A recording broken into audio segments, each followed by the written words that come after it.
Sergio Alarcón, soy docente e investigador de esta facultad, de la Facultad de Bioquímica, y a su vez también soy cocinero del comedor Ñac Piolet. Y bueno, un poco el nacimiento de la Cátedra Libre de Derecho a la Salud Pública se hizo hace, como mencionó Estela, hace 2 años, y nació a raíz de que un grupo de docentes nos juntamos para poder tener una cierta presencia política dentro del consejo directivo de nuestra facultad.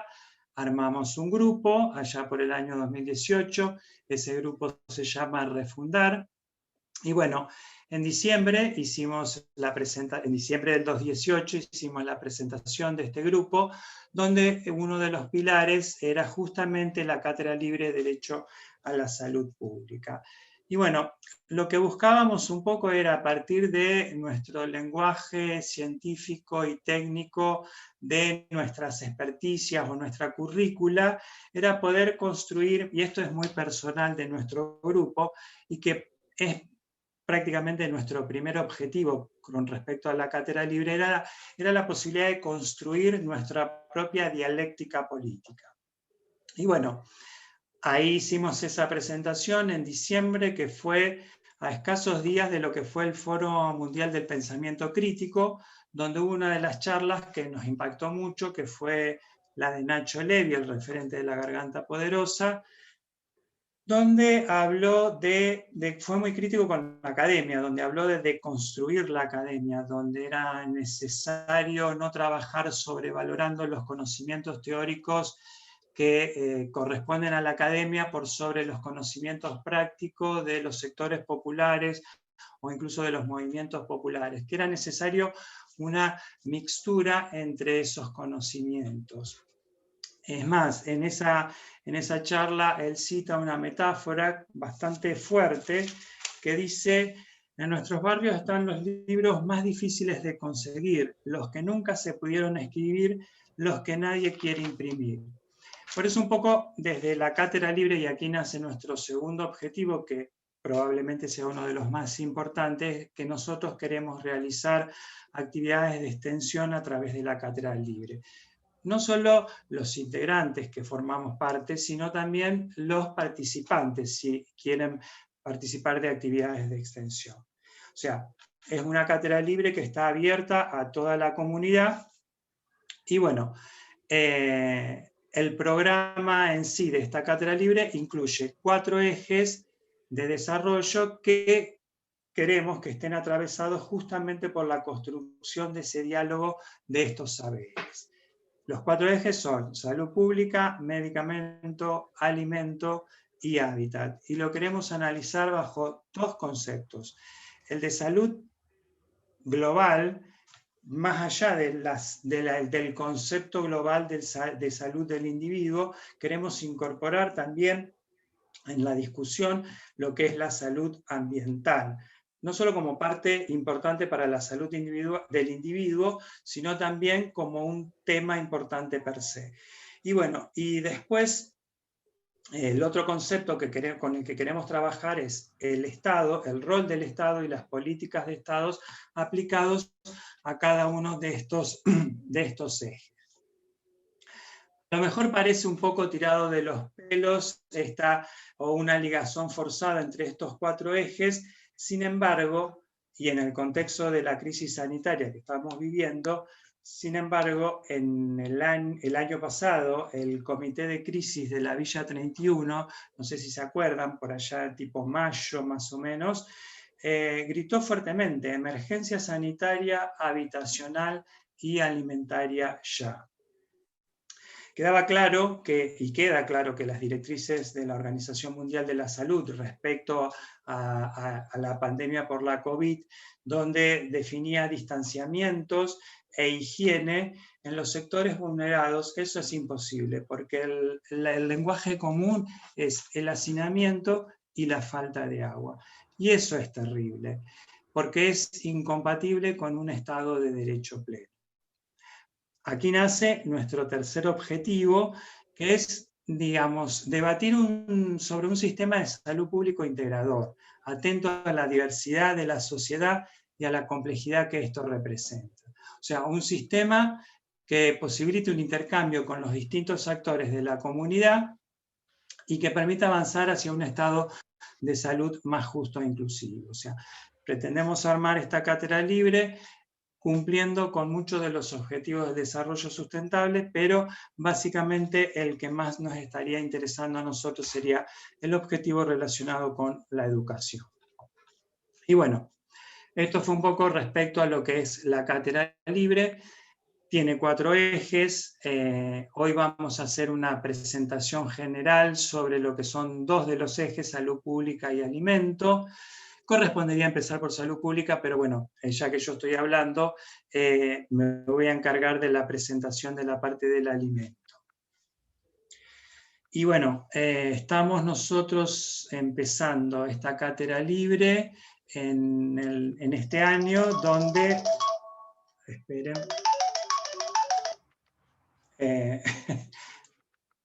Apago el teléfono. Bueno, estamos empezando, como les decía, en este año 2021, que fue decretado por la FAO el Año Internacional de las Frutas y las Verduras, y a su vez es el diseño 2019-2029 de la agricultura familiar. Creo que queda claro que hay un énfasis en la parte de lo que es la producción de alimentos saludables y sustentables, y a su vez digamos, una cuestión de fortalecer el apoyo de gobiernos, la sociedad civil, organizaciones sociales, actores privados e incluso públicos, como podría ser la educación, hacia lo que es la agricultura familiar.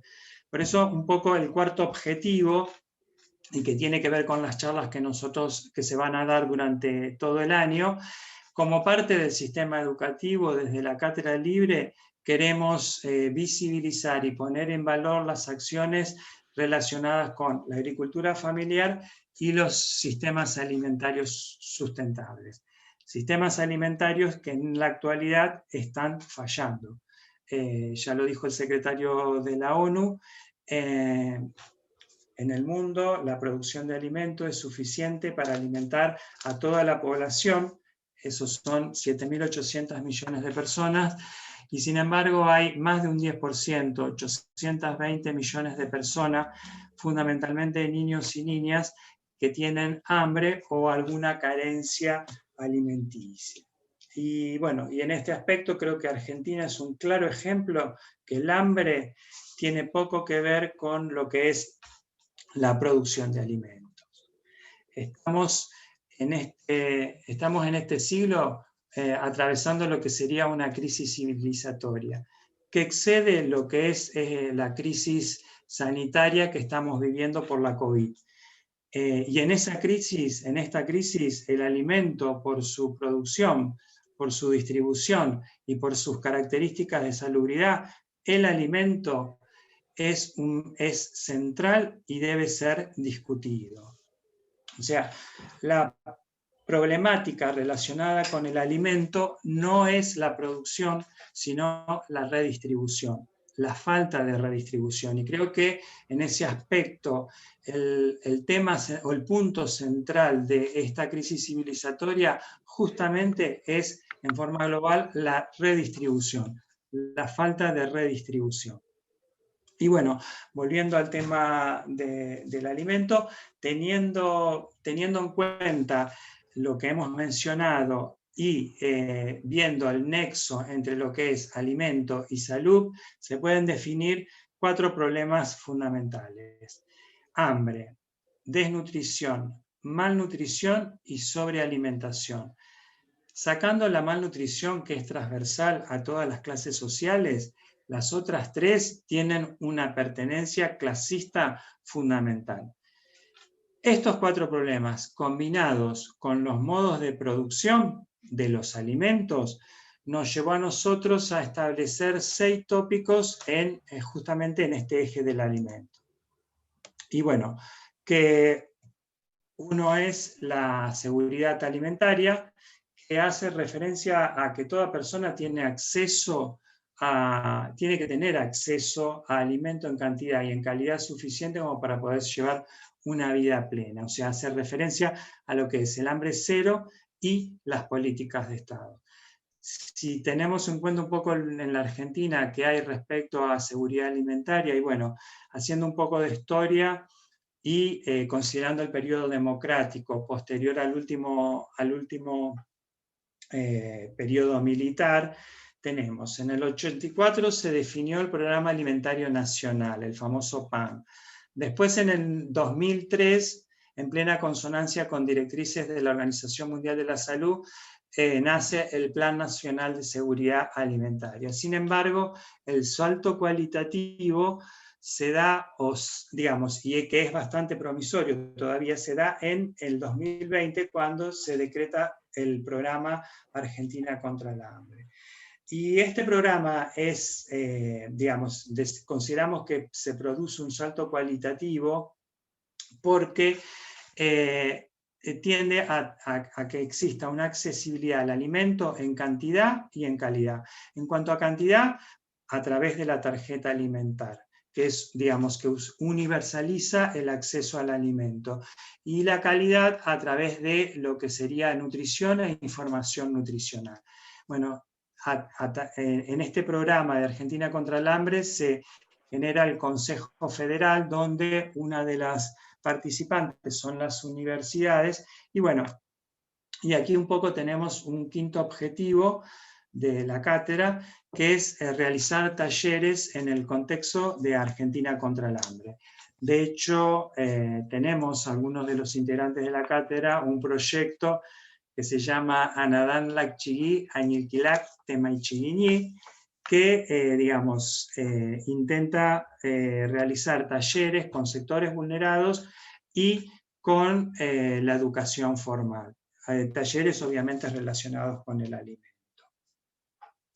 Bien, otros dos tópicos son soberanía alimentaria y la Pachamama, que básicamente trabajan sobre lo que es el alimento, la soberanía individual, la soberanía social, la agroecología y la resiliencia de agrosistemas. Creo que ambos apuntan a lo que es soberanía alimentaria y que creo que va a ser el tópico central en este año 2021 del eje alimentos. Como para tener una definición que a nosotros nos gustó mucho, que fue la de la Cátedra Libre de Soberanía Alimentaria de la UBA, que dice que la soberanía alimentaria puede entenderse como la democratización extensa y sustentable en el acceso a las necesidades básicas que se satisfacen alrededor de la cadena alimentaria. Nos gustó porque es una definición muy extensa y por un lado consideran múltiples necesidades, o sea, las necesidades materiales, básicamente el alimento en sí, necesidades afectivas, la identidad y las costumbres asociadas al alimento, y también, ¿por qué no?, las redes de apoyo ya asociadas a la parte de producción del alimento. Bueno, después están las necesidades respecto a la naturaleza, el cuidado y la sustentabilidad del hábitat, y bueno, y por qué no también necesidades expresivas, el qué y cómo se produce o de dónde provienen nuestros alimentos. Eso por un lado. Y bueno, y por el otro, nos interesa también la definición porque esa soberanía, definida de esa forma, la soberanía alimentaria presupone una soberanía política, una soberanía económica y una soberanía cultural. Y obviamente es necesario para ello un Estado que juegue un rol fundamental en garantizarla. Y bueno, y eso solo se puede alcanzar con educación y movilización ciudadana. Soberanía. Hay un micrófono que está abierto. Soberanía alimentaria y protección del medio ambiente son temas centrales por el impacto que tienen a nivel de la salud del individuo, por el impacto que tienen a nivel de la salud ambiental y porque en Argentina obviamente involucra la matriz productiva. Y sin embargo, no existen políticas de Estados en soberanía alimentaria. O sea, tenemos el tema fundamental del alimento, también tenemos el tema de la tierra y también tenemos el tema de las semillas. Por ejemplo, la ley de semillas que tenemos actualmente es del año 73, de la época de la NUCE. Así que bueno, es un tópico fundamental, el más importante para nosotros, y queremos empezar a definirnos, para nosotros y en líneas generales creo que la sociedad necesita definir si podemos salirnos de esta dualidad que representa el desarrollismo versus el ambientalismo para poder ir a un desarrollismo ambientalista, si es que existe o si es necesario definir un desarrollismo del siglo XXI. O sea, ver si es posible que se dé un desarrollo sustentable a gran escala. Y si se puede, cómo va a procederse en la transición a esos sistemas alimentarios sustentables. Básicamente ese va a ser el tópico fundamental. Y bueno, y después tenemos, otros 3 tópicos más. Uno es el de antropología alimentaria relacionada con prácticas alimentarias y nutrición. Va a haber una charla bastante interesante relacionada con sectores vulnerados. Y bueno, y después tenemos los talleres de alimento, comida y tradiciones populares. Aquí lo que vamos a hacer para este año 2021 un poco esta cuestión de la fusión que se dio entre lo que es la cocina de la colonia y la cocina de pueblos originarios. Seleccionamos 2 guisos que se harían en el comedor Ñacpiolec de la Robert, y esos guisos son el locro y el guaypé. El locro ya lo conocemos todos, el guaypé es un guiso que consume, un guiso fusiones, que consume bastante la comunidad com. Un poco aquí queremos que hablen las ollas porque, bueno, solo las ollas saben de los hervores de sus caldos, ¿no? Bien. Después los otros 2 que restan, los otros 2 tópicos son de inocuidad alimentaria y de alimento en la posmodernidad. La parte de inocuidad alimentaria va, con su bloque de Mamá Cocha, va a estar directamente direccionada al agua, a la problemática del agua y al agua potable, y el alimento en la posmodernidad básicamente a lo que es biotecnología y alimentos, ya que es una temática de mucha vigencia y me parece que también es algo que se debe debatir en el seno de la sociedad. También estos 2 tópicos están íntimamente relacionados con lo que es la soberanía alimentaria. Y bueno, un poco como para terminar con lo que corresponde al eje del alimento, lo quisiéramos terminar con unas palabras de Vandana Shiva, que es una ecofeminista, que dice que la democracia alimentaria es la nueva prioridad en cuestiones de democracias y derechos humanos. Es la nueva prioridad en cuestiones de sostenibilidad ecológica y de justicia social. Justicia social, algo tan importante aquí en la Argentina, ¿no? Bueno, 3 palabras: democracia, alimento y ambiente. Obviamente estamos hablando de soberanía alimentaria. Y para ello es necesario conocimiento y participación. Por eso nosotros desde la Cátedra Libre, con nuestros 5 objetivos, queremos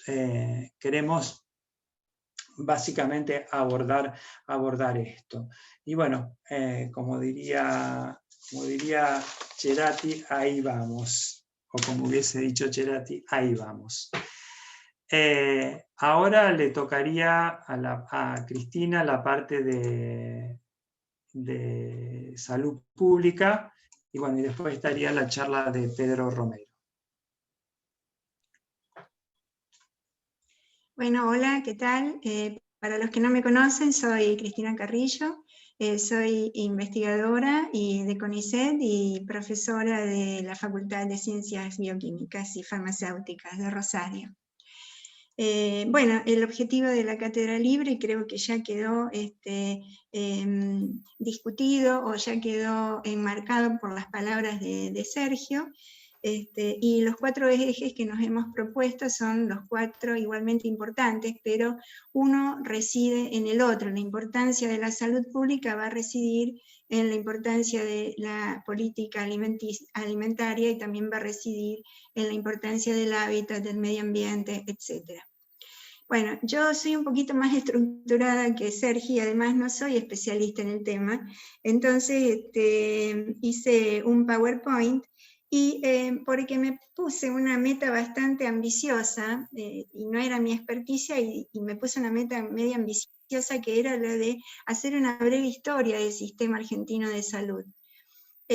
Cuando empecé a investigar sobre el tema, encontré muchísima bibliografía de distintos autores, y cada uno, por supuesto, como este es un tema que tiene que ver con la política de salud pública precisamente, vi había un montón de miradas distintas. Yo tomé la que estaba un poquito más de acuerdo con el sentir de nosotros, de la cátedra, etcétera, que son los escritos y los papers que publicó durante bastante tiempo el doctor Federico Tovar, que es sociólogo de la UBA, doctor en ciencias políticas, y en este momento es asesor regional de aseguramientos de insumos de salud sexual y reproductiva para América Latina y el Caribe. Entonces, voy a compartir pantalla. No sé si se ve.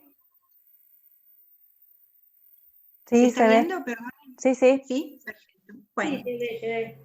Entonces, bueno, yo voy a hacer, como dije, algunos comentarios sobre el desarrollo de la salud pública en Argentina. Está medio lenta mi compu. Ahí está. Bueno. ¿Cómo comienza o cuándo comienza la prestación de servicios de salud en Argentina? Bueno, la respuesta depende del marco referencial que se adopte. Es decir, depende de qué consideramos servicios de salud. Y hay tres dimensiones centrales cuando uno quiere analizar el sector, la situación de salud de un país. Pero por un lado, la situación de la salud de la población, que es el punto A. El punto B son las políticas de salud, y el punto C, el sistema de salud propiamente dicho. Con respecto a la situación de salud de la población, esto constituye una dimensión de la calidad de vida de los pueblos que puede ser medida a través de indicadores epidemiológicos. Es consecuencia entonces esta situación de salud de un conjunto de factores combinados, entre los cuales se han destacado 4 determinantes principales: las conductas y los estilos de vida, el ambiente, la genética y por supuesto el sistema de salud, o sea que el punto C está implícito dentro del punto A. Con respecto a las políticas de salud, estas constituyen un capítulo de las políticas sociales y pueden ser definidas como un esfuerzo sistemático para resolver los problemas de salud. Una política de salud implica la definición de la salud como un problema público, en el cual el Estado asume un rol activo y explícito. O sea, definir políticas de salud es decidir qué rol desempeña el Estado en la salud. Y finalmente, el sistema de salud, propiamente dicho, engloba la totalidad de las acciones que la sociedad y el Estado desarrollan en salud. Se trata de la respuesta social organizada para los problemas de salud de la población. Ahora, distinguir estas tres dimensiones es importante si nosotros queremos analizar la salud en Argentina, pero si ustedes buscan en la bibliografía, para cada una de estas dimensiones hay toda una historia. Entonces, en líneas generales, podemos decir que la historia de la situación de la salud es una historia epidemiológica, donde adquieren gran protagonismo las condiciones ambientales y sociales, tales como los procesos de urbanización. Cuando analizamos las etapas en la historia de los servicios de salud, vemos que desde los orígenes la asistencia médica, y no solo en Argentina, sino en toda América Latina, se configuró como la resultante de una tensión entre dos vertientes. Por un lado, la herencia peninsular, que tiene una base vertical y priorizando la función de brindar soporte a las acciones militares. La segunda es de base comunitaria y resulta sensible a tradiciones de los pueblos originarios, algunas prácticas innovadoras desplegadas por los criollos, así como modelos cooperativos y solidarios que en ocasiones trajeron los inmigrantes. Esta segunda vertiente, la de base comunitaria, continuó tanto a través de iniciativas rurales como urbanas, dando lugar a un amplio espectro de experiencias. Y de eso se había, de alguna manera, Sergio hizo mención cuando expresó lo que pasaba en la parte de la soberanía alimentaria. Bien, con respecto a la vertiente vertical, el desarrollo de los servicios de salud, es posible identificar fases en su evolución de acuerdo a las etapas del desarrollo capitalista en la región. Y de acuerdo a esas grandes etapas, podemos definir la primera, que es la etapa del desarrollo caracterizada, según este modelo, por la orientación del proceso de acumulación hacia los intereses hegemónicos de la burguesía agroexportadora. La modalidad de ejercicio del poder político instituida por esta clase fue denominada Estado liberal, a pesar de las características que tenía fuertemente autoritarias y excluyentes. En estos casos, las demandas sociales emergentes solo fueron absorbidas por el Estado cuando se trataba de medidas que podían llegar a comprometer la fuerza de trabajo. Era el único objetivo. En estas situaciones se promulgaron leyes que casi nunca fueron cumplidas con relación a la jornada laboral, a los accidentes, al trabajo femenino, al trabajo infantil, etc. La segunda etapa es el inicio de la etapa de industrialización que desplazó a la oligarquía agroexportadora, dando lugar a una coalición entre una burguesía industrial, los sectores medios y los trabajadores, fundamentalmente los trabajadores urbanos. Este tipo de Estado se denominó Estado de compromiso. En esta etapa, las demandas de los trabajadores urbanos son incorporadas a través de organismos de seguridad social. O sea que tenemos un estado de compromiso con organismos de seguridad social. La tercera etapa, la etapa siguiente del desarrollo del capitalismo industrial, está marcada por la internacionalización del capital en un proceso de asociación entre capitales de origen nacional e internacional, lo que da lugar a un Estado burocrático, autoritario, empresarial, militarizado y tecnocrático, que excluyó del poder al movimiento obrero organizado. Y en lo que se refiere a la política social, la misma se subordina también a los intereses de acumulación, dando lugar a dos grandes tendencias. Por un lado, la privatización y por otro lado, la incorporación de tecnología. Y el cuarto punto, finalmente, la crisis económica reciente, o la crisis económica del capitalismo mundial, así como la de los países sociales, redefine tanto los patrones de acumulación como los modelos de producción y la división internacional del trabajo, configurando grandes bloques. Se produce entonces el agotamiento del Estado benefactor y se impone el discurso neoliberal. Bien, esto... acá yo marqué estado de compromiso, seguridad social, y luego hablé de estado benefactor. Luego voy a volver a hablar sobre lo mismo. Bueno, este esquema, que es de acuerdo a la evolución del desarrollo del capitalismo en la región, también se puede aplicar para describir la evolución del sector salud en la Argentina.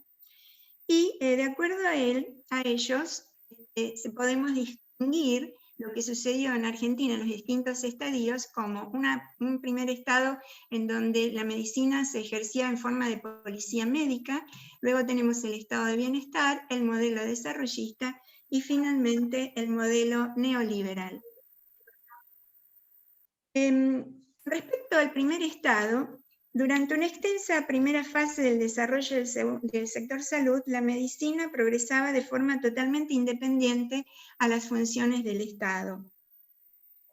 Aunque el progreso del conocimiento médico reforzaba la imagen de poder y prestigio de los médicos, la salud registraba una muy leve presencia en la agenda de las políticas públicas. Esto se debe fundamentalmente a que en el Estado liberal la salud es considerada un problema privado. Las acciones de gobierno en el área se limitaban a garantizar la seguridad de la ciudadanía y solo fueron exponiéndose a medida que surgía una demanda social organizada que presionaba sobre las estructuras de gobierno para que la misma expandiera sus responsabilidades sanitarias. Hay algo muy interesante que me gustaría remarcar en esta etapa, es que el prestigio médico fundamentaba una asimetría de poder entre médico y paciente que justificaba decisiones completamente unilaterales del primero sobre el segundo. Bien, durante el siglo XIX se instituyó un modelo de atención pública que estaba basado en dos ejes vinculados entre sí. Por un lado, la psiquiatría alienista y por otro lado, el higienismo. Para el Estado liberal, la preocupación por la salud no se centraba en curar a la población enferma, sino en evitar la propagación de las consecuencias negativas de la enfermedad y en especial de las epidemias. Este modelo higienista de intervención del Estado está más preocupado por aislar a los enfermos que por prevenir las enfermedades. Está más relacionado con las prácticas autoritarias que con los derechos y la democracia.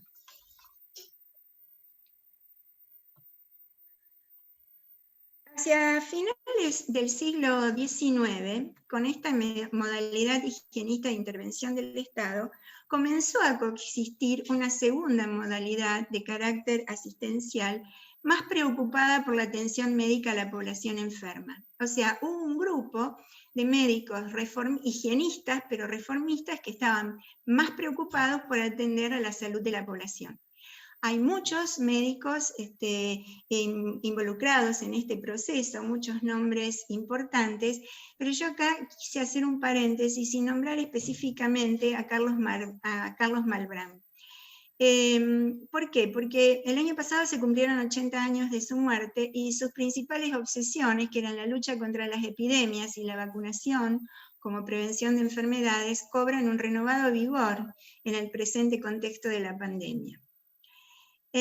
La trayectoria de Malbrán no solo fue como médico bacteriólogo, sino que también hizo una trayectoria en gestión. En 1886 fue asistente en el Laboratorio de la Asistencia Pública de Buenos Aires, un laboratorio que se había creado en 1852 para afrontar los brotes epidémicos de cólera, fiebre amarilla, tuberculosis, sífilis. En 1889 era miembro de la Comisión para la Gestión de Residuos de Buenos Aires.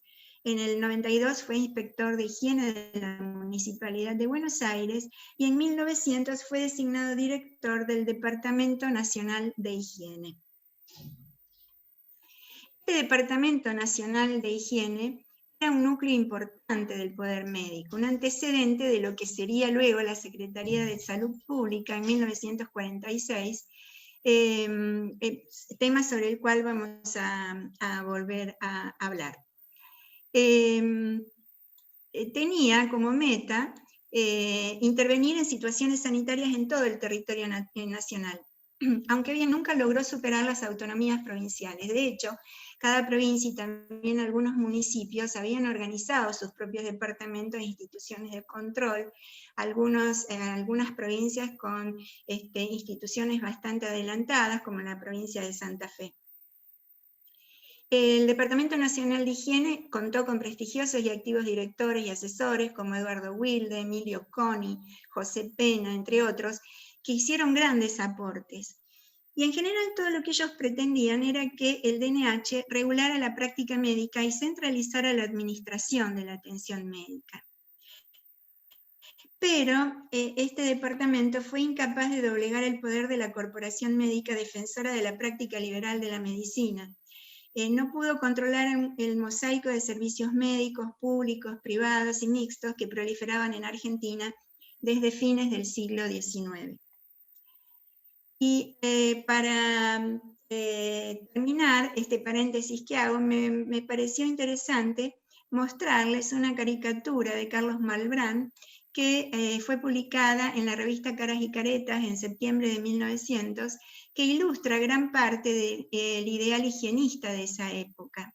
Para esta corriente de médicos reformistas, las principales acciones para combatir las enfermedades infecciosas, infectocontagiosas que azotaban en la época se basaban en el uso de una tecnología compuesta en parte por máquinas fumigadoras, como esta que han dibujado acá, para intentar eliminar los insectos considerados causales de muchos de los contagios, y de la instalación de cordones sanitarios para separar a la población que estaba infectada con virus y bacterias.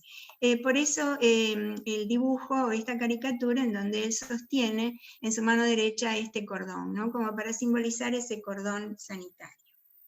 Bueno, acá yo quería resaltar la figura de Malbrán, pero cierro el paréntesis y continúo con el segundo estado, que es el estado de bienestar.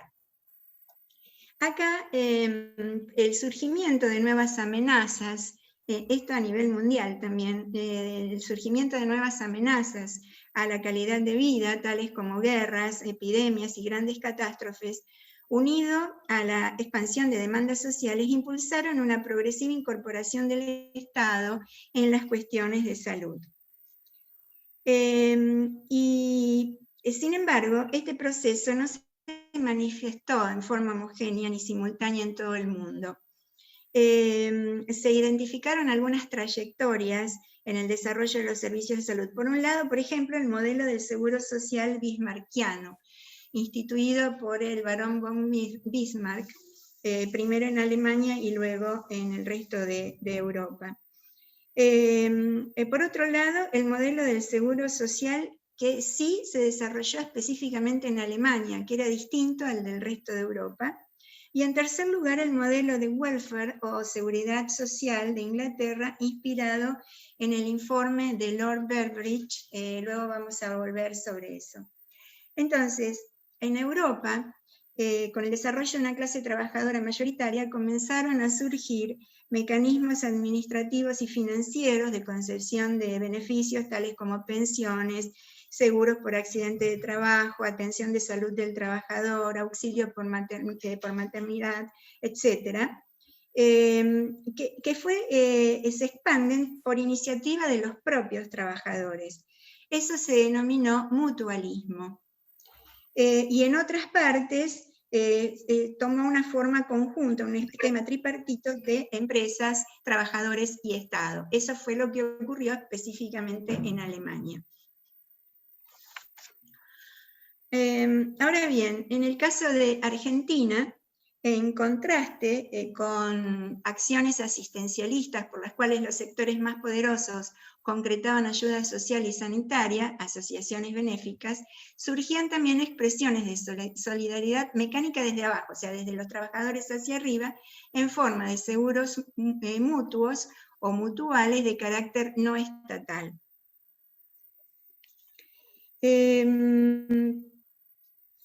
Bien, luego podemos describir,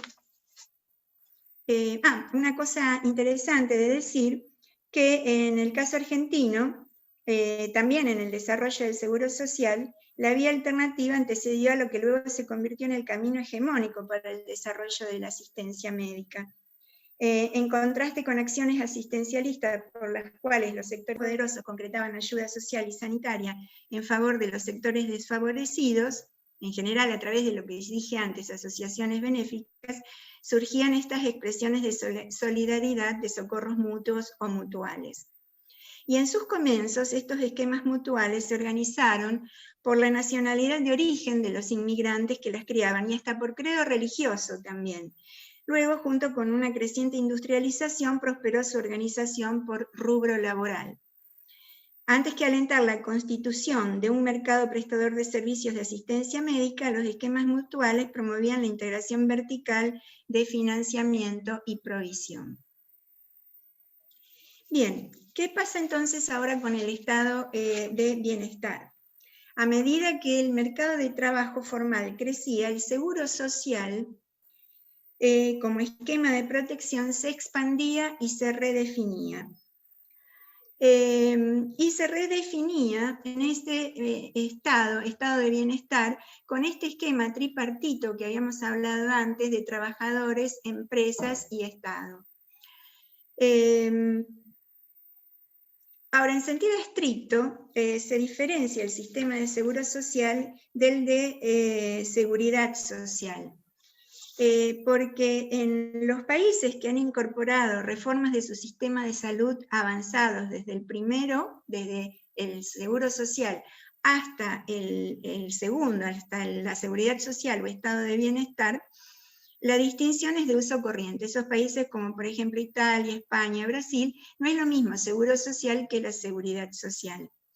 En la mayoría de los países de América Latina se lo suele usar como sinónimo. El modelo universalista de seguridad social involucra la adopción del welfare state, como lo había mencionado antes, cuya primera formulación aparece en Inglaterra por Lord Beveridge, en 1942, que se caracteriza por tener financiación pública con recursos procedentes de impuestos y acceso universal a los servicios que son suministrados generalmente por proveedores públicos. Bueno, esto es lo que estaba pasando generalmente en el mundo y fundamentalmente en Europa. ¿Cuáles fueron las respuestas sanitarias en Argentina? Bueno, Argentina no siguió la trayectoria de los países europeos desde el seguro social hacia el estado de bienestar, porque la integración social resultó incompleta. Coexistieron en Argentina dos edificios diferentes de protección social en salud, el de la asistencia pública y el del seguro social. La particularidad del caso argentino reside en la dificultad para construir puentes de integración entre ambos sistemas o subsistemas. Ahora bien, luego de la crisis del año 29, aumenta significativamente la presencia del Estado en diferentes áreas de la vida social. Comienza la expansión de los servicios de salud asociada a los derechos de los ciudadanos y el Departamento Nacional de Higiene, que en ese momento, que ya en la primera mitad del siglo XIX pertenecía al Ministerio del Interior, pasa a ser en 1943 la Dirección Nacional de Salud Pública y Asistencia Social, porque en 1943 se reconoce la salud pública como un problema de interés específico. En 1949, DNH, transformada en Dirección Nacional de Salud Pública y Asistencia Social, se transforma en ministerio. Es la primera vez que Argentina tiene un ministerio. Y en 1949, en la efímera Constitución de 1949, Argentina proclama el derecho a la salud pública en su Constitución. Y como en casi todos los aspectos de nuestra historia, también en el sanitario, el primero y el segundo gobierno de Perón configuraron un punto de inflexión rotundo en el curso de las políticas, sobre todo de las políticas de salud. Se inicia una contundente inclusión social junto a la expansión de los derechos sociales en general y de una multiplicación de la oferta pública universal y gratuita de servicios de salud, aproximándose notablemente al modelo de estado de bienestar. Pero, sin embargo, se expande también simultáneamente la lógica del seguro social focalizado en grupos de trabajadores formales asalariados. Ahora, si uno analiza en la literatura, es posible encontrar evidencias en favor de considerar que la Argentina avanzaba entonces hacia la construcción de un estado de bienestar, tanto en el discurso presidencial que proclamaba donde hay una necesidad hay un derecho, como en las acciones de gobierno.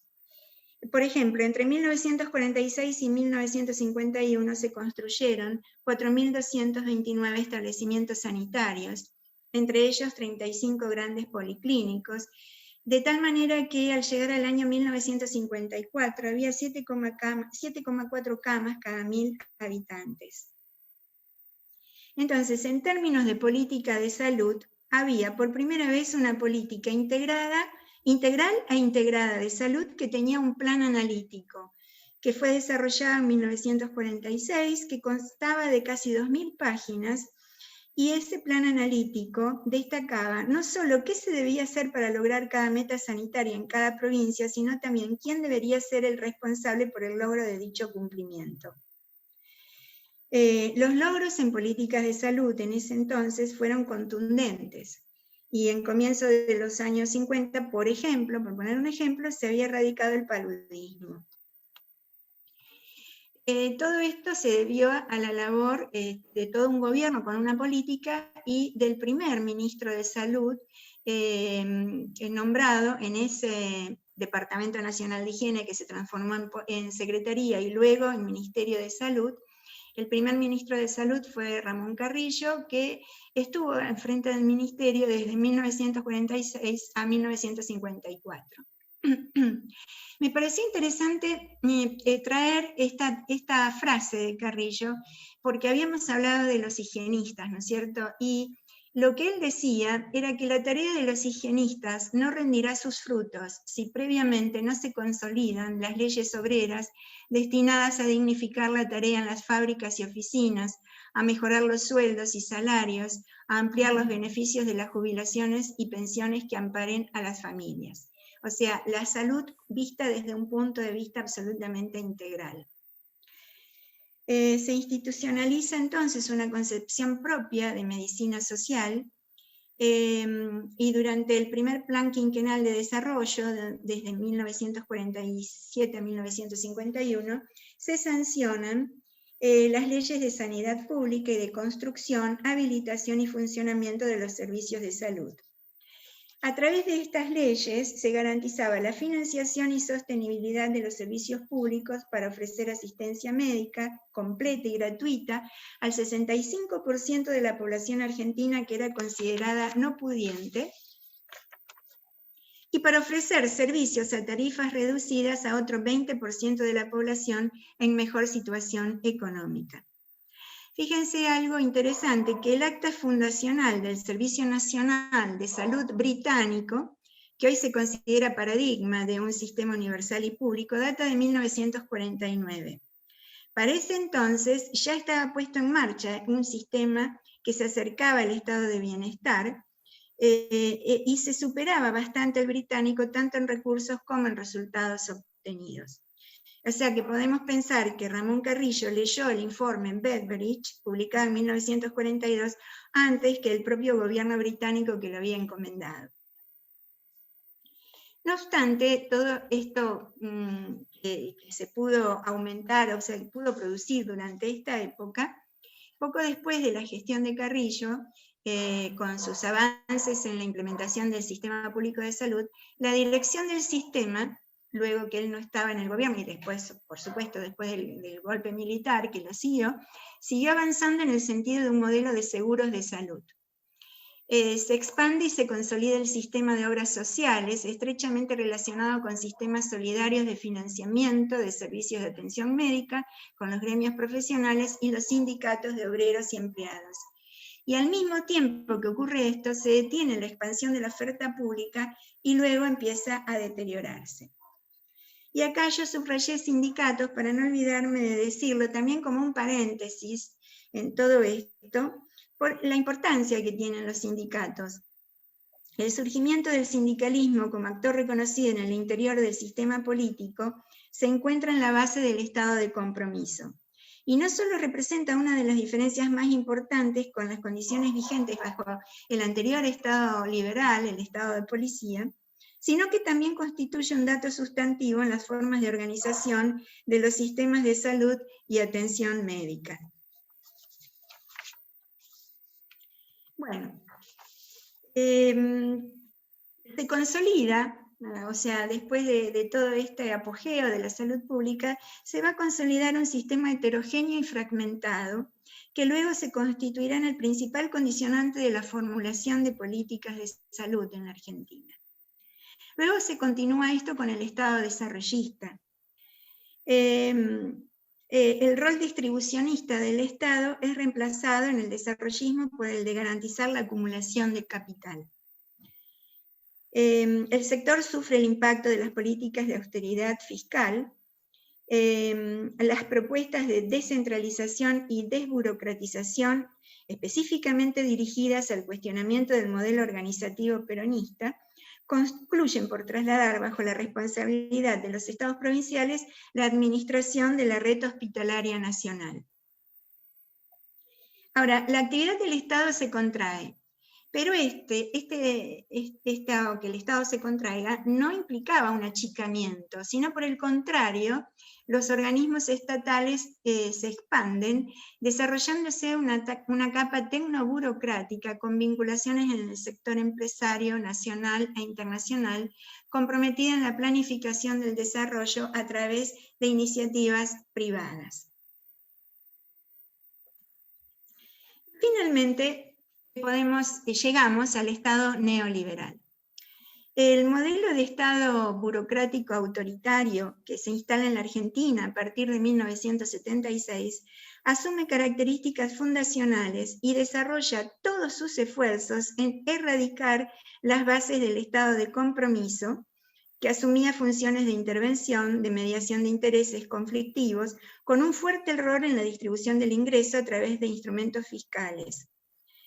Las Fuerzas Armadas reinstauran el discurso del liberalismo económico, pero no del político. Se desmantelan los servicios sociales que estaban en manos del Estado y todo se traspasa a la actividad privada. Lo característico del modelo neoliberal es que define a la salud como una mercancía. Las acciones que llevó a cabo este modelo en salud, por un lado, fueron fragmentación del sistema. En 1978 se eliminó el Sistema Nacional Integrado de Salud, que había sido reinstalado en ese escaso periodo de democracia que iba desde el 73 al 76. En 1974 se volvió a tratar de producir o armar un Sistema Nacional Integrado de Salud que fácilmente fue desmantelado o eliminado durante la dictadura militar. También hubo descentralización de los servicios. Esta descentralización de los servicios fue profundizada durante el gobierno neoliberal de la década de los 90, sin transferencia de recursos a provincias o municipios, o sea, los servicios pasaban a provincias o municipios, pero no había transferencia de recursos.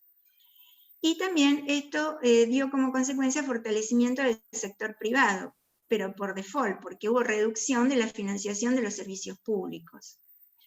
Y la focalización de la provisión pública fue puesta exclusivamente en la población de menores recursos y sin cobertura. Exclusiva y deficientemente en la población de menores recursos y sin cobertura. Y hubo arancelamiento de los servicios públicos. Esto con la recuperación de la democracia se trató de revertir en forma bastante lenta y despareja, y también hubo un abordaje tecnocrático durante los estados neoliberales, porque no hay espacios en ellos de participación de los trabajadores y de la comunidad. Bueno, todo esto trajo, este proceso trajo al profundizarse durante el gobierno neoliberal de la dictadura, trajo enormes obstáculos en la democratización de las políticas de salud. Con la recuperación de la democracia surge un nuevo proyecto que intenta integrar al sistema a través de un Seguro Nacional de Salud, por medio de una unificación financiera del sistema, etcétera, pero el proyecto fue muy resistido por todos los actores, los sectores sindicales, etcétera.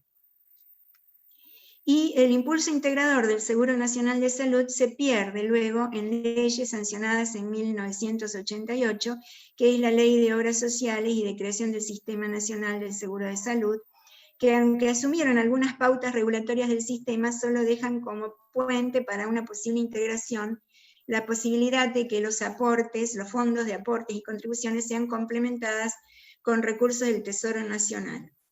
Pero esto último nunca fue instrumentado. Entonces, como resultado de eso, de todo esto, gran parte de los componentes del modelo neoliberal permanecen. Hay un crecimiento progresivo de la oferta de los servicios de salud, un crecimiento sostenido de la cobertura de la medicina prepaga, y la regulación de la medicina prepaga reafirma la noción de la salud como mercancía, y perduran acciones que fragmentan el sistema, no en cuanto a la multiplicidad de actores, sino en cuanto a la disolución de la responsabilidad por los cuidados de salud de la población que no termina de construir su derecho a la salud. Nosotros pensamos que los protagonistas de estos tres subsectores, tanto el sector público, las obras sociales y las prepagas, deben quebrar esa hegemonía de la salud como mercancía. Y esto, con respecto a la lucha social por la salud como derecho universal, debe continuar. Esta pandemia a nosotros nos puso de relieve un montón de falencias de los servicios de salud, pero un montón también de fortalezas. Las fortalezas fundamentalmente en la calidad de los recursos humanos de los servicios de salud. Y además porque la pandemia hizo pensar de alguna manera que se podía trabajar en conjunto. Y eso nos tiene que hacer reflexionar. Porque Argentina tiene un enorme potencial para conquistar el derecho efectivo de la población a iguales cuidados de salud frente a idénticas necesidades. Entonces, si la enfermedad del sistema de salud es política, también pensamos que lo será su cura. Bueno, muchas gracias, eso es todo.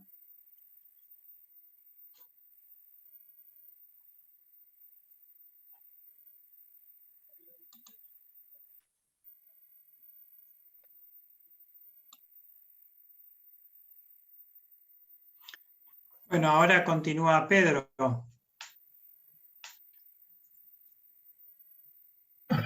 Sí, Cristina, vos lo vas a presentar. Sí, yo lo quería presentar a Pedro Romero, que es profesor titular de Problemática de las Relaciones Internacionales de la Universidad Nacional de Rosario. Y lo hemos invitado porque él tiene una visión muy interesante sobre todos estos aspectos que hemos estado tratando. Bueno, en primer lugar, muchísimas gracias por invitarme a compartir con ustedes. Gracias a Estela, María Cristina, Sergio y otros tantos que conozco, Julia, que de alguna manera hacen que yo esté acá. Digamos que nosotros en las ciencias sociales tenemos algunas diferencias. Generalmente cuando presentamos una cátedra, casi que la presentación es un colectivo de pensamientos generales, y ustedes son científicos de vieja usanza, entonces veo que ya no pierden tiempo en presentaciones y dan una clase directamente para alargar, cosa que me parece muy bien. Con lo cual, yo simplemente sumaré algunas ideas generales. No soy un especialista en temas de salud, no me atrevería a hablar aquí delante de tantos especialistas en temas de salud, ¿no? Entonces, simplemente 2 o 3 reflexiones querría compartir. En primer lugar, creo que me parece una reflexión para compartir es sobre el hecho mismo, ¿no?, de hacer una cátedra. Creo que vale la pena, creo que vale el intento de hacer una cátedra. Por fuera de aquellas obligaciones que hacen a la vida académica normal de cada uno de nosotros, que tiene que ver con dar clases, con investigar, con la carrera docente y demás, ¿no? Me parece que es importante hacer una cátedra porque es importante tener una primera ruptura con el pensamiento neoliberal que planteaba María Cristina. La primera ruptura es la ruptura con nosotros mismos, con un modo de ser y de hacer. O sea, siempre la universidad analiza el neoliberalismo afuera, y yo creo que el problema del neoliberalismo es adentro. Es decir, el comportamiento escindido de sus actores, cuando sus actores tienen rupturas con otros actores del propio sistema, y cuando tienen rupturas con su propio conocimiento, comienzan también a tener comportamientos neoliberales, aún en sus mejores prácticas. Y convierten sus mejores prácticas como alguna vez lo dialogamos allí en la Facultad de Psicología, convierten aún sus mejores prácticas en prácticas neoliberales. Y convierten aún sus mejores prácticas, como sus propias resistencias, en productos que son funcionales al sistema. O sea, hacen de sus resistencias una manera de que el sistema siga siendo así. Entonces me parece que es celebratorio generar una cátedra para pensar. Es celebratorio generar una cátedra para liberarse de los prejuicios. Es importante ustedes que vienen de las ciencias duras y saben que cuando hay un abordaje integral que no solo supera la ciencia dura, es importante pensar sin prejuicios. Son tiempos donde los prejuicios se caen por minutos, ¿no? Es importante generar nuevas preguntas. ¿Para qué vamos a hacer una cátedra si ya tenemos todas las respuestas? No demos ninguna respuesta, generemos nuevas preguntas. Lo único que Google no hace es preguntarse. Lo otro lo hace todo, casi todo ya. Entonces, vamos a sacarle ventaja ahí. Vamos a sacar ventaja en hacer la pregunta que se necesita hacer en este tiempo. Esa pregunta que necesita la sociedad de la cual somos parte. Y me parece que eso es fundamental.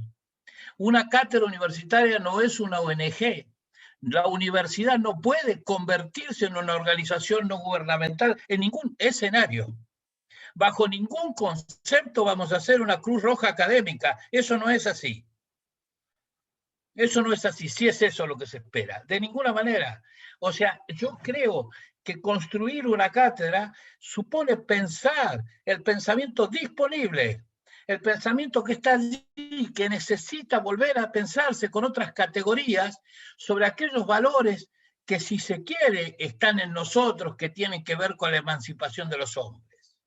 Entonces, aquel viejo pensamiento emancipatorio, en realidad, convierte o muta la memoria o el recuerdo en memoria. La memoria no es un recuerdo, es un mandato. Entonces el mandato es cuál es el pensamiento emancipatorio sobre la salud, sobre el derecho humano a la salud en este tiempo, en esta realidad que nos toca. No es posible volver a pensar la realidad cuando nosotros tenemos más del 50% de pobres y 30.000 contagiados diarios. En realidad pensar que vamos a gobernar el mundo con las categorías que lo veníamos haciendo es falso. Y no es una provocación, es una realidad. Lo vemos a diario, nos cuesta gobernar la realidad. Hay una retracción de la vida colectiva. Y esa retracción de la vida colectiva en realidad impacta en nuestro despliegue de las políticas sanitarias, de cómo pensamos la realidad, de cómo pensamos incluso las organizaciones sociales. Entonces es indispensable que nuestras cátedras, que esto que acaba de nacer hoy, nos hagamos nuevas preguntas. La Argentina lleva 10 días discutiendo como uno de sus ejes centrales si las clases van a ser presenciales o virtuales, ¿no? Que es una tontería, básicamente, ¿no? Que prácticamente es una discusión inexistente. Una buena pregunta es hasta qué punto detrás de eso no hay una crisis del amor burgués que organizaba la sociedad. Ese que fundó la familia y que de alguna manera nos ordenó a todos. Es insoportable tener un grupo de pibes llamados hijos todos los días en la casa. Por favor, abran la escuela. Ese amor burgués, que era el amor de la comunidad, el amor de la familia, ese que había fundado la sociedad, resulta que está en crisis y somos capaces de generar padres que se movilizan socialmente para reclamar. Por favor, que abran las escuelas y los tengan. No que aprendan, que los tengan. No estamos pidiendo que aprendan. Nadie fue a decir que aprendan. Por favor, ténganlo. Aunque sea un rato. Con burbuja, como sea. Entonces, en realidad, el cuestionamiento de fondo, ¿cuál es? Era si en realidad era más cerca virtual, si era en realidad el problema era la presencialidad o era cómo nos organizábamos. Porque la pandemia trajo cosas que no entendíamos. Y la propia organización de la salud está en crisis en las propias familias, en las propias organizaciones sociales, aún desde los más carenciados y de los menos carenciados también. Es fascinante la cantidad de historias que vamos a recolectar fruto de esta pandemia, de cómo está organizada la sociedad y que antes no sabíamos. ¿No? De un día para el otro los hombres decidieron poner en la misma mesa donde antes se comía, se charlaba, se lloraba y se compartía, a la escuela sin maestros y al trabajo sin patrón. Una cosa increíble. Y pensábamos que va a funcionar. Entonces, estamos ante eso. ¿Qué quiero decir con todo este conjunto de fotos que se me ocurren? Tiene que ver con esto, con lo importante de que esté en la cátedra, con lo importante de desprejuiciarnos, de volver a hacernos las preguntas, ¿no? Y de que no convertirnos en una visión más que ya asume a lo que ya está, a pensar lo pensado, ¿no? Los nuevos surgimientos de este tiempo no están destinados a liberar nuestras conciencias, no. Están destinados a construir una nueva conciencia. Y esto es importante que lo tengamos en cuenta. Voy a decir algunas cosas del derecho humano, porque si no, así lo invitamos al tipo y habla cualquier cosa. Me parece que el derecho humano a la salud es como el derecho a la vida, ¿no? O sea, en realidad, es un problema que de tan obvio deviene abstracto. Y entonces es un tema fascinante de analizar. Porque, por ejemplo, decía María Cristina, dice, en el pensamiento más popular, el derecho estuvo vinculado a la necesidad. O sea, allí hay una necesidad y un derecho, ¿no? Si esto usted lo pone en Suecia, las mujeres suecas se manifestaron en los últimos 10 años por el reconocimiento del implante mamario estético por belleza. Y es para ellas una necesidad la dimensión de la belleza social. ¿Y por qué no? ¿Y cuál es el problema? Pero aquello que es para allí, para aquello que es necesidad en Suecia, en realidad para nosotros la necesidad es la diarrea. Para nosotros es la vacuna. Para nosotros es el sarampión. Entonces, la dimensión también de la necesidad es un problema que necesita ser pensado. Doy como ejemplo de lo que significa abordar un tema como el derecho humano a la salud, porque si no, uno da por hecho cosas. Para algunos el problema del derecho humano a la salud es que todos lo aceptamos, pero el problema es de dónde lo abordamos. Es decir, todos estamos de acuerdo que es indispensable que todos reconozcamos que la salud es un derecho humano, pero el problema es de dónde abordamos ese derecho, desde lo jurídico, desde lo político, desde lo económico, desde lo cultural. Desde lo económico, ya es viejo. Desde el informe de Philip Morris sobre el cigarrillo que hace 3 meses que dejé, donde decía, mira, nosotros le hacemos Philip Morris tenía mensurado cuál era el ahorro que le hacían ellos al sistema de salud en el mundo, ¿no? Y en realidad tenía una visión profundamente económica de eso, ¿sí? Y hay muchos que la tienen. La pandemia a diario muestra dimensiones económicas del derecho humano a la salud, porque la tiene. Lo que no se debe hacer es negarlo, sino decir cuál sería la dimensión económica del derecho humano a la salud. Esa sería la pregunta. No, porque si no, decimos, no, el derecho humano a la salud no debe ser abordado en la dimensión económica. No, la cátedra también lo tiene.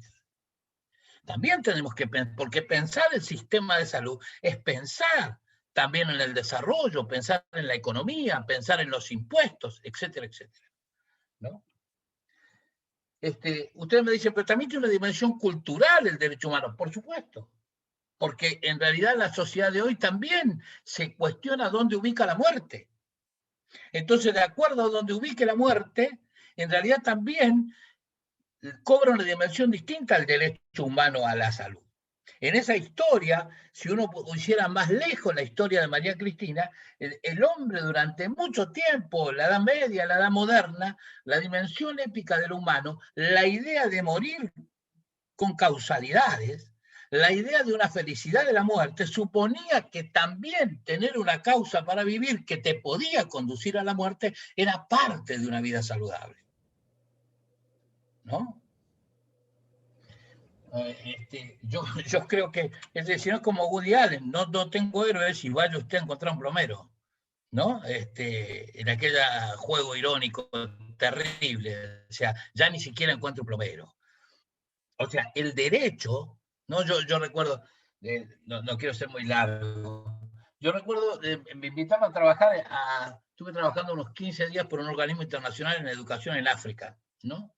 Entonces, allí no voy a contar toda la historia porque es muy larga, pero había un problema básico de un maestro negro que era de Guinea, un maestro guineano, que en realidad había hecho todo una tarea muy buena para evitar la diarrea, y en realidad se habían enfermado todos los pibes con todos los años, menos su hijo, y entonces ese maestro que conocí pedía al Ministerio de Educación que por favor lo cambien de lugar porque al hijo no lo trataban más, los otros, le decían blanco.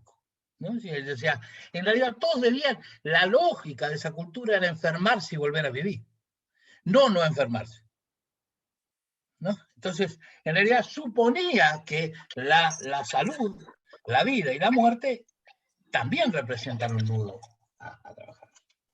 Entonces, no quisiera poner más preguntas. Simplemente yo pienso que de alguna manera esta vinculación básica de la salud y la necesidad representa el derecho a la salud en 4 dimensiones, diría yo, ¿no? 4 dimensiones. Gamstank lo plantea, si se quiere, así. Hay una primera dimensión del derecho que debe sostener, que es la lógica de sobrevivir. O sea, en realidad, la idea de la vida es una respuesta a la violencia, ¿no? Es la atención del humano contra lo violento. Generalmente, el derecho humano siempre debe proponer la vida, el sobrevivir, ¿no? Y el sobrevivir es tensionar contra la violencia, tensionar contra aquello, sea de la naturaleza, en los primeros desarrollos humanos, sea con el otro hombre, sea con la explotación. En realidad la violencia es aquello que impide sobrevivir, que es lo que se vive habitualmente en los sectores populares. El segundo elemento es el bienestar. Y el bienestar se supone que siempre existe en la dimensión del bienestar una tensión con la miseria y la pobreza. En tiempos de hoy con la desigualdad, diría yo, ¿no? Porque por allí la pobreza da la impresión de que es una necesidad cubierta en términos de subsidio. La desigualdad es un abordaje del sistema, ¿no? Es decir, uno puede suministrar alimentos y demás, pero en realidad la desigualdad continúa, ¿no? Un tercer elemento de necesidad, diría yo, que es la identidad, ¿no? O sea, creo que la salud supone evitar la alienación, ¿no? O sea, si un derecho, una necesidad a la identidad, ¿no? Es decir, cuando usted en realidad en la salud comienza a hacer un número, comienza a hacer, esto lo ven todos los días, la gente espera cuántos números hay de contagiados y se va manejando el número y está bárbaro que así sea, pero en realidad el dato es más importante que el contenido. Entonces, en algún momento el dato deja de informar. Y el dato, digamos, que vos te conviertas en dato, en algoritmo, diría los Silicon Valley, en realidad te quita identidad. Y la salud lo primero que suministra es identidad. Es decir, vos sos sano. Vos que te llamás, tenés nombre y apellido, tenés historia, tenés tales sentimientos y tenés tales virtudes y tales defectos que no los tiene nadie. Y sabes una cosa, todas tus virtudes, todos tus defectos, todo lo que vas a hacer, no hay nadie en este mundo que lo vaya a hacer si te morís. Ni lo bueno, ni lo malo. es una ausencia.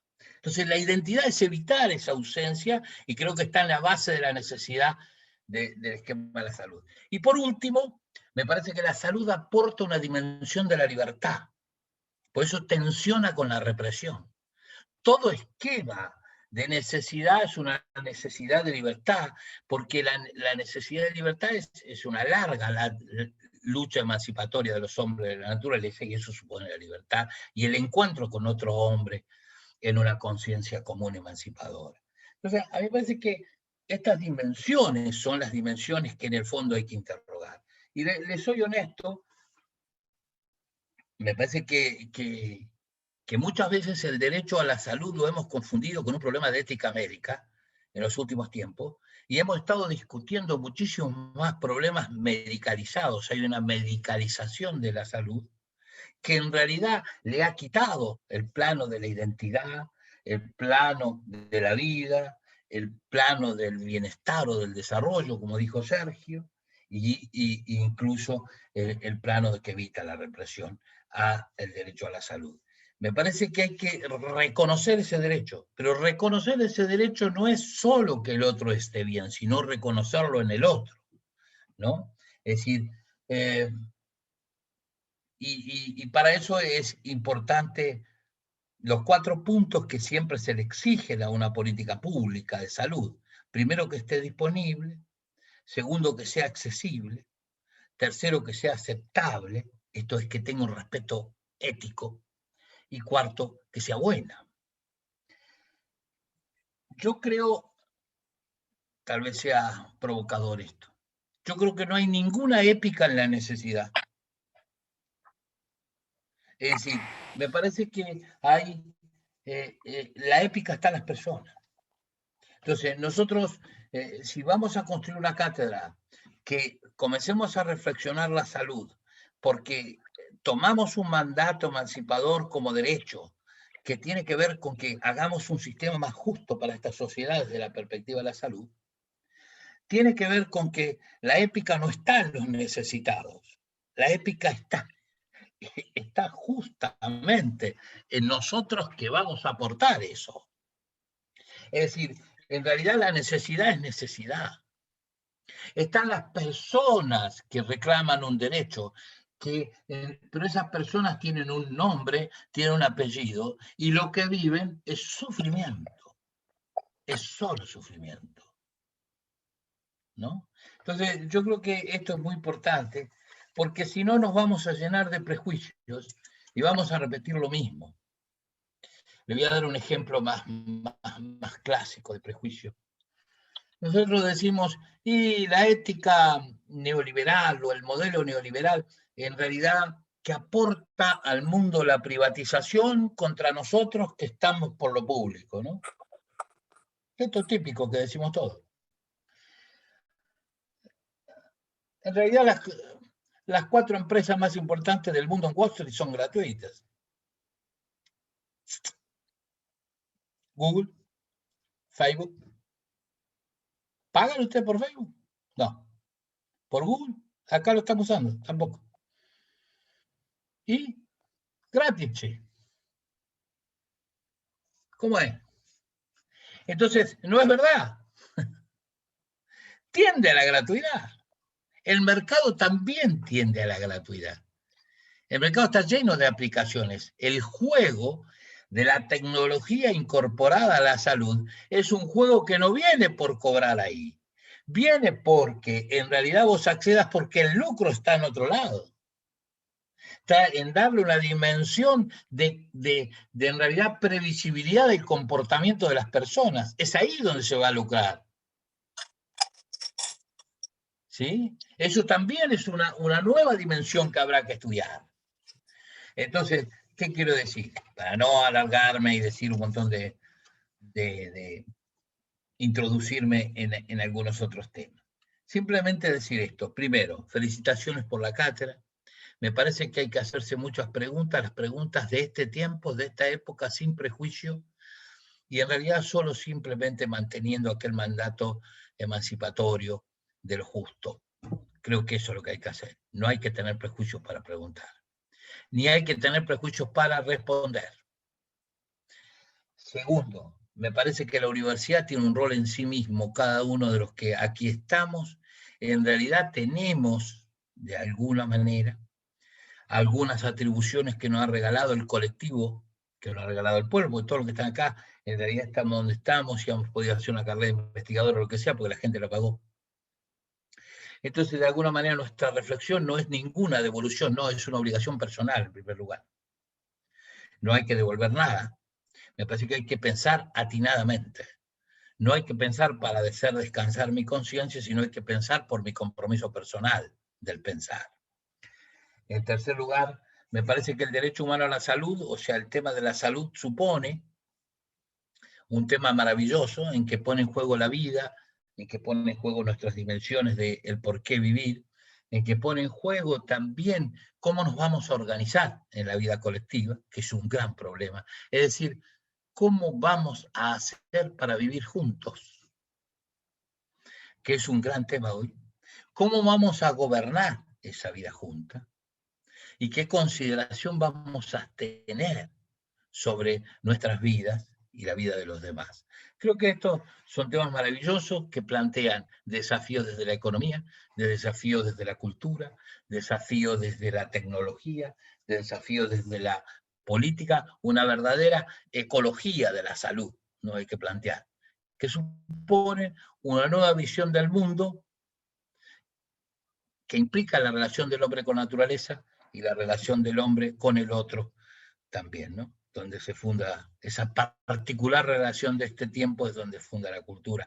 Creo yo, honestamente, yo los quiero felicitar, realmente un colectivo así fenomenal de científicos que se ponga a pensar en todo esto y a intercambiar con tanta apertura diversas dimensiones científicas, me parece altamente saludable. Muchísimas gracias por invitarme. El agradecido y el que aprende soy yo. Muchas gracias, Pedro, por tus palabras. Gracias, Pedro, pero bueno, correspondía una visión global sobre el tema. ¿Alguien tiene alguna pregunta o algo al respecto?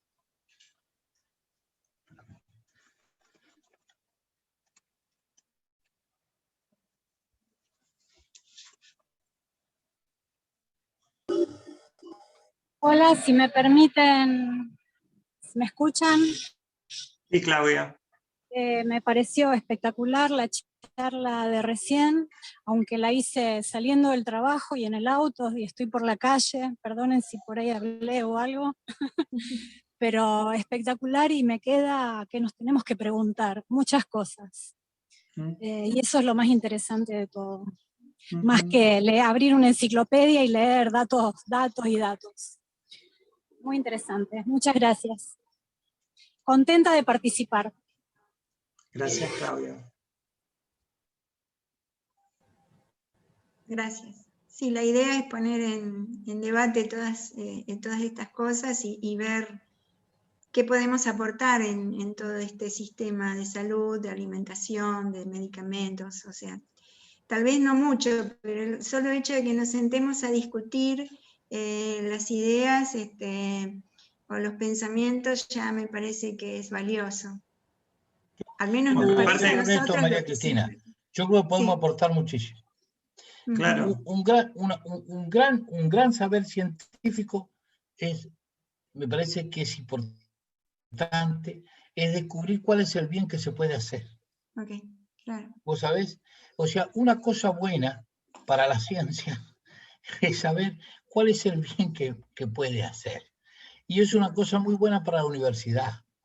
La universidad tiene todavía algunos vicios viejos que le parece que hace todo el bien, entonces en realidad multiplica y hace 100.000 cosas. Entonces vos te preguntás algún día por la tarde si en realidad todo eso lo que hacemos es porque realmente queremos hacer el bien o queremos que nos miren. Entonces, en realidad es importante saber qué bien se quiere hacer.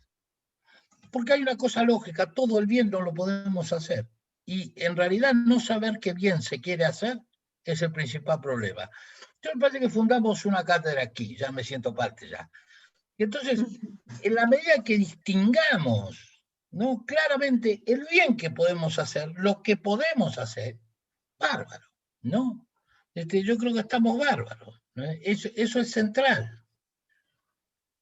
Es que me parece que además con la crisis esta sanitaria se han planteado la necesidad de que entre todos tengamos que definir los sistemas que están asociados a cada uno de estos 4 ejes que incluso nosotros planteamos en la Cátedra Libre, los sistemas que se van a tener que aplicar, digamos, y el rol que va a jugar el Estado en cada uno de esos tópicos, ¿no? Y me parece que para eso necesitamos una ciudadanía que no solo que sea participativa, sino que tenga un cierto conocimiento. Y perdón, Sergio, agrego, pensar, porque nosotros que salimos, o la mayoría que salimos de la Facultad de Bioquímica, no estamos acostumbrados a pensar, estamos acostumbrados a leer, a entender y a repetir o estudiar más cosas, pero no a pensar mucho. Es verdad. Bueno, yo que hice un poco de salud pública, la verdad es que entré a la parte social de la salud, y la parte social de la salud es algo que casi diría desconocemos curricularmente. Sí, definitivamente. Por eso un poco el tema de traspasar ese lenguaje científico y técnico que nosotros tenemos acá para empezar a tener una dialéctica política, esa es la idea, ¿no? Perfecto, buenísimo.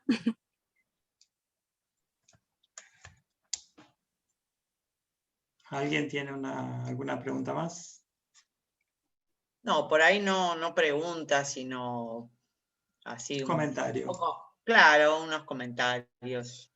Me parece que vivimos un tiempo en el cual todo apunta a aumentar la confusión de todos.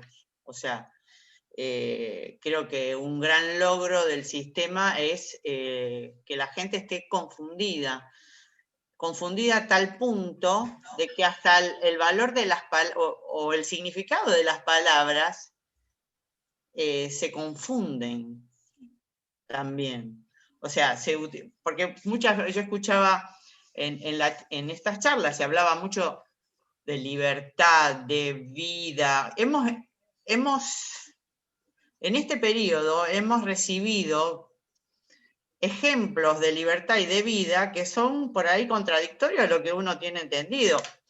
No quiero ser provocativa, pero estuvimos hasta hace poco escuchando a los que defendían la vida oponiéndose, por ejemplo, al aborto, a la práctica del aborto seguro, y libre, y gratuito, y legal.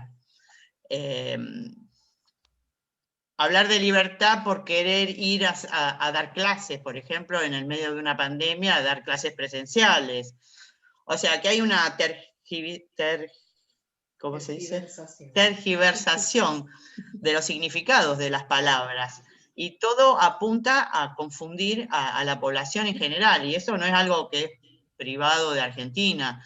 Es todo el sistema que te lleva a eso. O sea, es mucho más fácil dominar gente que está confundida en todo sentido que bajar líneas precisas o directamente que la misma comunidad piense en sus necesidades. Y básicamente esto, la reflexión era de que vivimos en un momento muy problemático desde ese punto de vista, de que la confusión reina y todo lleva a eso de confundirnos más. Entonces, tener este espacio como para discutir temas que por ahí es la punta del ovillo para empezar a discutir otras cosas, me parece importante. Y también rescato de que a pesar de que estamos en una sesión virtual, no se fue nadie. O sea que estoy mirando a los participantes, están todos. Y eso, digamos, no sé si es porque no quieren quedar mal o lo que fuera, pero bueno, se quedaron. Y si hay una cosa que acá es una cátedra libre, si nadie está obligado a estar. O sea que eso ya me parece un buen resultado como clase inaugural de esta cátedra libre. Yo tengo una pregunta práctica. ¿Cuándo sigue Bueno, miren, hacer esta cátedra libre en medio de la pandemia, organizarla no es sencillo, porque la gente que nosotros queremos que nos vengan a hablar es gente que está trabajando 24/7 con la pandemia. Así que no es sencillo coordinar las fechas. Nosotros queríamos, como puntapié inicial, porque lo que hicimos Sergio, Pedro y yo fue darles una bienvenida y un pequeño esquema de todo lo que se va a hablar en la cátedra. Nosotros queríamos que la primera charla la diera el doctor Jorge Rashid, que nos parece en el tema de salud pública es una figura preponderante en Argentina. Él nos confirmó su presencia el 10 de mayo. O sea, nosotros querríamos que esa primera charla la diera él. Entonces, por eso, después de hoy, el lunes estaríamos libres y el lunes 10 de mayo a las 6 de la tarde estaríamos con el doctor Rashid. Eso lo vamos a publicitar. Cada una de las charlas las vamos a ir publicitando un poco así, porque dependemos de los horarios de la gente que nos dijo que sí, mucha gente nos dijo que sí, pero están muy ocupados y por ahí nosotros lo que no movemos son los lunes a las 18, pero va a haber lunes a las 18 que no tengamos una persona porque no puede justamente ese lunes. No sé si con eso, Claudia, te contesto y le contesto a todos, como para que todos se organicen. Muchas gracias.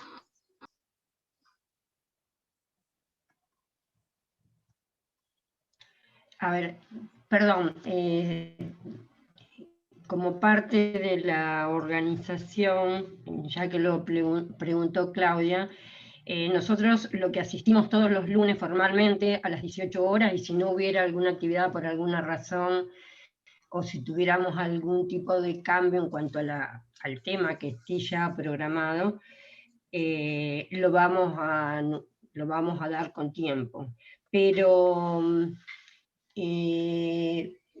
esto sería lo que corresponde a lo que es lo sincrónico, o sea, a este encuentro virtual que va a ser sincrónico, lo cual no significa que, dada, digamos, la elasticidad que pueden llegar a tener algunas temáticas, pueda ser de interés, porque sea tema también de esta cátedra libre, alguna otra charla de alguna otra cátedra libre, ya que hay cátedras libres del agua, hay otras de salud pública, que pudieran ser de interés, a las cuales vamos a invitarlos, como para complementar lo que nosotros vamos a hacer sincrónicamente, que es todos los lunes, en lo posible, a las 18 horas presentes. Bueno, desde las 6 estoy yendo en auto, ahora estoy yendo en auto de nuevo. Porque no, todo en medio del verano no fui en auto. Bueno, ahí alguien... Silencia la Claudia, que está escuchando. Se escucha. Bien. Perdón.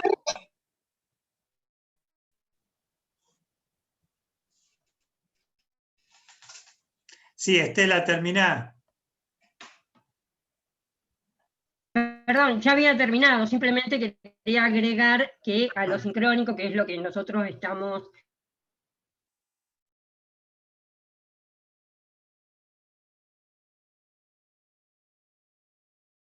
a escuchar a algún otro participante o alguien que haga un planteo que pueda ser de interés para la temática de esta cátedra libre.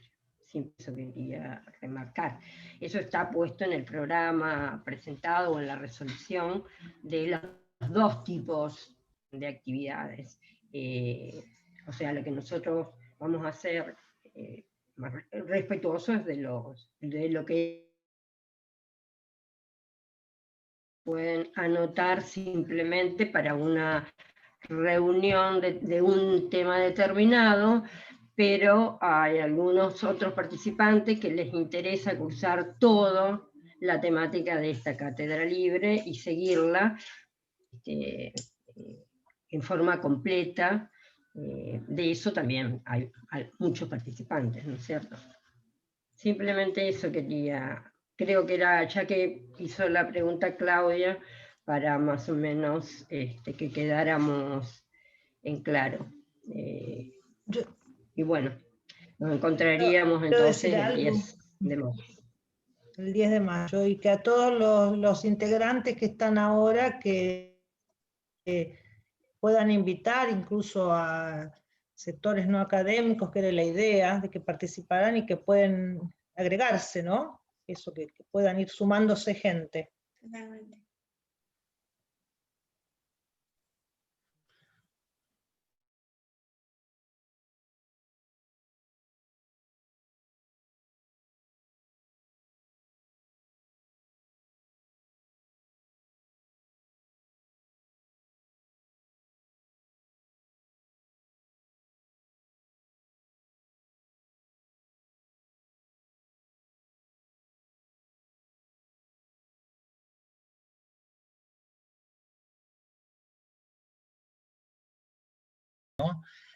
Usted puede dedicárselo al hombre o la mujer amada, al diario, o en realidad analizar los derechos humanos. Pero en realidad dice Bobbio, analizando los derechos, que más o menos la cosa es así. Es un poquito como la mosca en la botella. Entonces él dice, más o menos el mundo de hoy tiene 3 escenarios. Vamos a imaginar que uno anda una mosca volando, tiene una botella vacía, toma la mosca y la mete dentro de la botella. Dice, escenario 1, la mosca vuela, se va chocando y choca contra los extremos, llega un momento que se para en el medio y cae. Entonces hay gente que con el conocimiento, con la vida y en general, tiene esa actitud. En realidad siempre vuela por los mismos caminos, choca con las mismas cosas, hace siempre lo mismo hasta que muere. Y en realidad está muerto aunque esté vivo. ¿Sí? En realidad son tipos que son previsibles, ¿no? Los previsibles difícilmente escriben la historia, pero en realidad hay una acción y el mundo está desarrollado por moscas que vuelan siempre y chocan con las mismas paredes. Opción 2.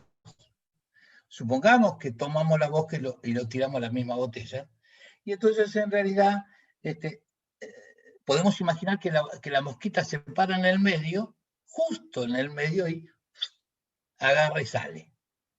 Entonces en realidad uno puede andar por la vida viendo si en realidad, sorpresa, mira al suelo y levanta el ticket de Kine 6 y justo es el premiado, ¿no? Es decir, en realidad anda por la vida buscando el golpe de suerte, buscando que el descubrimiento se le dé, buscando que se le dé el proyecto, buscando que se le dé lo que, o sea, que en realidad hay algo que va a venir a tocarnos y por fin nos tocó. Al fin y al cabo, ahora sí, ¿no? Entonces, en realidad, da la impresión, ese es el fundamentalismo en el mundo de hoy. No solo son los árabes, los lleva cada uno con él. Y por último dice, en realidad, hagamos de cuenta que uno tira la mosca en la botella y entonces en realidad comienza a volar la mosquita esa, y entonces en un vuelo donde va tocando los límites mismos de la pared de la botella, y en una dialéctica de ascenso, aún en los propios límites y explorando todos los límites, encuentra la salida. Entonces me parece que esto de las cátedras supone eso. Volver a volar hasta los límites, pero hasta los límites. Y en una dialéctica de encontrar respuestas que aún no tenemos, ¿no? Porque las que ya tenemos, ¿para qué nos vamos a juntar? Gracias. Gracias. Gracias por la... Bien. Muchas gracias, Pedro. Pedro, sí, efectivamente. Nos has puesto sí, a pensar. Ajá. Bueno, a la orden y estamos como si no hubiéramos en cualquier pensado momento. hasta acá. Y a desear bueno, no chocar visión, contra las paredes de la botella. La visión que tiene la gente de ciencias sociales para nosotros, o al menos para mí, me deslumbra porque nosotros somos muy analíticos, o sea, somos duros en el Técnicos. razonamiento, muy técnicos, pero eso no significa de que no volemos. No, Pero para nada, pero la forma de analizar y de poner en contexto un montón de cosas es muy, digamos, para mí es muy enriquecedor. O sea que si lo podemos invitar todas las veces a Pedro para que haga su acotación. Yo estoy disponible, no hay ningún problema. Voy todas las veces que sea. Bueno, ese es el poder de la diversidad y la fusión de las cosas, ¿no? Totalmente. Siga muy bien. Totalmente. Bueno, Muchísimas gracias, Pedro. Muchas gracias. muchas gracias. Muchas gracias Y bueno, a todos. muchas gracias a todos. Y nos vemos el lunes 10. El lunes Nos vemos 10. el lunes Vamos 10. a mandar los flyers y Y todo. feliz cumpleaños, Estela. Así que, Y difundan Feliz los que vinieron y les gustó, difundan, y el que quiera participar también y plantear alguna participación en alguna de las partes, es bienvenido. Claro, y a los que no les gustó que difundan, porque ahora vienen las charlas importantes. grosas. ¿Cómo? ¿Pero cómo?